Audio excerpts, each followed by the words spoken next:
Do you want to make more money woodworking? Building these 5 projects from barrel staves will set you apart from everyone else in the marketplace, make you more money. Also, you can smoke the competition. Stay tuned. Before I show you how to avoid all the costly mistakes that I have made using barrel staves throughout the past few years, you're going to notice that the inside of the barrel stave is covered with a nasty charcoal, and the outsides can be quite dirty. I recommend sanding the staves before you start any project. I like to use 60 grit on an old sander to get the staves clean before I start.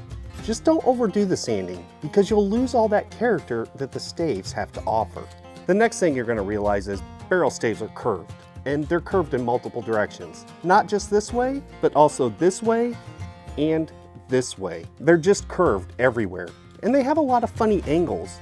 Every side is cut at an angle, and everyone's a different shape, and everyone is a different size. Now, this can intimidate a lot of people from working with barrel staves. But the nice thing is, with a few tips and tricks, they're actually not that bad. And if you do make your projects with barrel staves, you will set yourself apart from the competition. And that's what I want to do. I want to help you make more money. Now, this first project is a candle holder that you can build with just a few easy tools. But there are a few tips and tricks that will make this project much easier and help you avoid costly mistakes that I have made in the past. To start the candle holder, we'll have to lay out where we want the holes to go. I like to start by marking a line right down the middle of the stave using a center finder.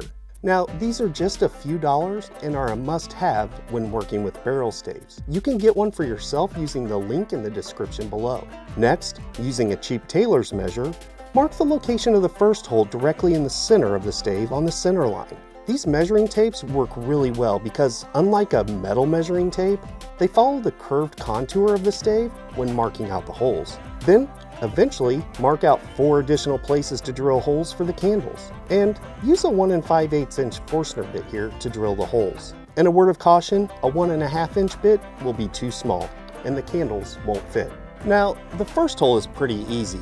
You want to drill so the top of the bit is just even with the top of the stave. But you don't want to drill all the way through, because then there'd be nothing to hold your candle. Now pay attention to this next part, because this is where I want to keep you from making a mistake that I had to learn the hard way. So you can't just drill the next 4 holes like you did the first, because the stave is curved. If you do, the hole and the candle, once inserted into the hole, will be angled, following the curve of the barrel stave. This means that hot candle wax will flow over the edge of the container and create a huge mess. So to avoid this, just make sure you're drilling straight down towards your workbench so the hole will end up level in the end. See how one side of the drill bit is even with the top of the barrel stave and the other side is just proud. And this is exactly what you want to see when it's all done.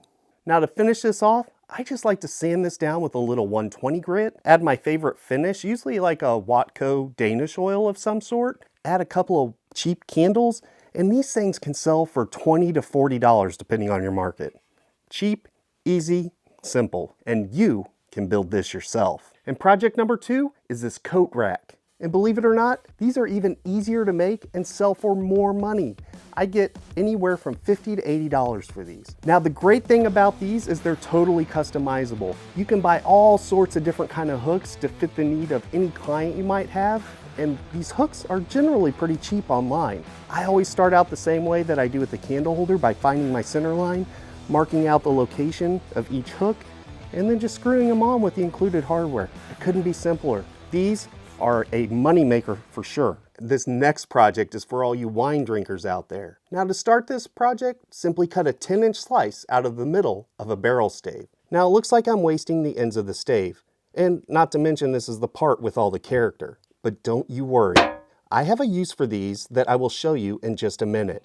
But first, this project starts out the same way as the candle holder, except this time you drill all the way through the stave with your 1 5/8 inch drill bit. You also need to drill a 1/4 inch hole about 1 inch from the edge on both sides. Once you have the holes drilled, mark the lines for some cuts that will allow the wine glasses to slide into each end. Finally, use a jigsaw to make each cut. And after just a few minutes and some light sanding, you have a stylish wine caddy that will be almost impossible to keep in stock. And I can sell these anywhere from $20 to $30. Oh, and by the way, here is what you do with the cut-off ends of each stave.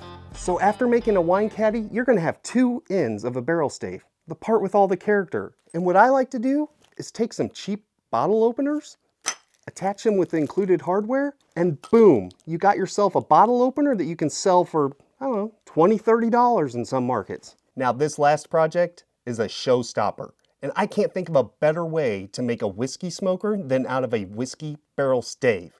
You got a better idea? Let me know in the comments down below. Now, this project is a little more challenging because the stave is curved and it won't sit flat on a glass without a little bit of work. Run a 5-inch piece through a planer once or twice. This will get it flat on the bottom while retaining most of the character. You could also sand these flat with a belt sander. From there, just drill a hole about 1/4 of an inch deep with a larger Forstner bit. Then drill down 1/8 of an inch in the center of that hole with a smaller 1/4 inch Forstner bit. This will hold the screen in place. Finish it off by drilling a hole all the way through with a 5/16 inch drill bit or smaller. Now you can pour your favorite whiskey over ice, put your whiskey smoker on top, add some white oak wood chips, and with a little bit of fire, add a rich smoky flavor to your drink and probably impress your friends in the process.